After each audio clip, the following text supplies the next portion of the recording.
అమ్మా న్యూస్ నూతన క్యాలెండర్స్ ను స్పీకర్ పోచారం శ్రీనివాసరెడ్డి ఆవిష్కరించారు. అమ్మా న్యూస్ యాజమాన్యానికి, సిబ్బందికి పోచారం శ్రీనివాసరెడ్డి హృదయపూర్వక శుభాకాంక్షలు తెలిపారు. నూతనంగా ప్రారంభమైన అమ్మా న్యూస్ మీడియా రంగంలో విజయాలు సాధించాలని, గొప్పగా ముందుకెళ్లాలని ఆయన ఆకాంక్షించారు. వార్తలను నిర్భయంగా ప్రజల్లోకి తీసుకురావాలని పోచారం శ్రీనివాసరెడ్డి సూచించారు. ఈ కార్యక్రమంలో అమ్మా న్యూస్ నిజామాబాద్ బ్యూరో శ్రీనివాస్, రిపోర్టర్లు రవికుమార్, భాస్కర్, నాయకులు పాల్గొన్నారు.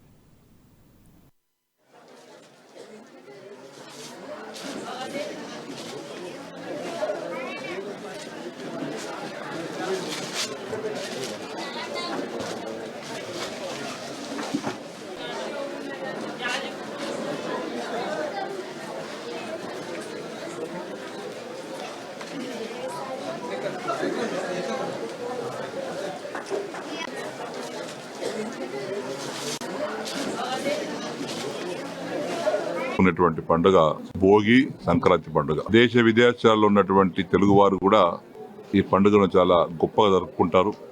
ఈ సందర్భంలో తెలంగాణలో ఉన్నటువంటి వారు గాని, ఇతర రాష్ట్రాల్లో ఉన్నటువంటి తెలుగు వారు గాని, ఇతర ప్రాంతాల్లో ఉన్నటువంటి తెలుగు వారందరికీ నేను సంక్రాంతి శుభాకాంక్షలు తెలియపరుస్తా ఉన్నాను. వారందరికీ భగవంతుడు చల్లగా ఆశీర్వదించి అన్ని విధాల సుఖ సంతోషాలు ప్రసాదించాలని చెప్పేసి కూడా భగవంతుడు కోరుకుంటాం. అదేవిధంగా ఈ ఛానల్స్ కూడా మంచి ప్రసారాన్ని చేపడతా ఉన్నాయి. అమ్మ ఛానల్ అనేది కొత్త ఛానల్ వచ్చింది. ఆ ఛానల్ యాజమాన్యానికి శుభాకాంక్షలు, ధన్యవాదాలు. అదేవిధంగా సిబ్బందికి కూడా శుభాకాంక్షలు, ధన్యవాదాలు. ఉన్నటువంటి పండుగ